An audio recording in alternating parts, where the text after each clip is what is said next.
We'll come back to Facebook in a few minutes in a different context, but I want to ask you about another question in the recent news.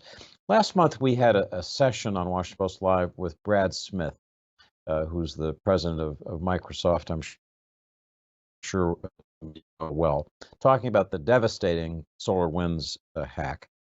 Tell us a bit about what CISA has done in response to SolarWinds. In what ways we're safer today against such a vulnerability that can go all the way, in this case, to the cloud itself, which we like to think of as invulnerable. Tell us about what you've done, and tell us also about the ways in which we're still vulnerable to a very deliberate, well-planned attack like this. Yeah, so I was still in the private sector when SolarWinds was revealed. It was interesting. I saw it from the perspective of a global bank, and it's called SolarWinds, but there were many other vectors, as I think you know.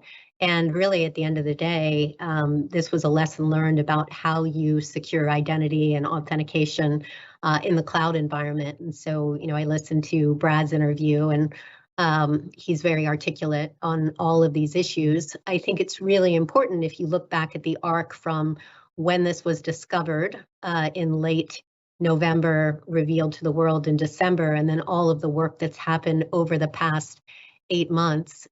In January, as you know, CISA was given more authority. Some of those authorities are very relevant to being able to help with this particular problem on federal networks, what we call the FCEB, or the Federal Civilian Executive Branch. We were also given more money through the American Rescue Plan Act. We actually began advocating for that when I was serving as the cyber policy lead on the transition team. And so CISA ended up getting $650 million, and then $1 billion was given in the Technology Modernization Fund, which is very, very encouraging. And then finally, through the executive order, which was a pretty comprehensive and I think very important operational document. CISA is responsible for leading or for contributing to 35 different taskings with highly aggressive deadlines within that document. I'm proud to say we've met all those deadlines to date. But if you look at that, it really addresses all of the issues that we saw in SolarWinds, and I think to some extent came out of an after-action review that was conducted. So there's a piece on information sharing, changing some of the regulations to enable contractors to share more information when there are incursions that affect the .gov, the FCEB. There's a whole piece on there about modernizing networks. That's incredibly important because whether you're in industry or certainly in the federal government, we are living with tech debt. So ensuring that we're moving to secure cloud, and the secure piece of that is absolutely critical, and zero trust environments, very important.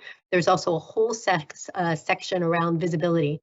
How do you implement what's called EDR technology, endpoint detection and response? How do you have the right logging capabilities? How do you have the right analytics? Because if I were to bumper sticker it, David, SolarWinds was largely about a lack of visibility. And if we can't see it, then we can't effectively defend. And so those components, as well as making sure that we have an incident response playbook, and then that we set up a cyber safety review board that allows us to look at all of these significant incidents and make sure that they do not happen again, whether it's in industry or across the .gov. So we are hard at work making those changes. I will tell you, this is not something that's going to happen next week or next month, but I think we actually have a really solid roadmap to make some significant changes that will hopefully also be bolstered by FISMA reform that is working its way through the Congress now as well.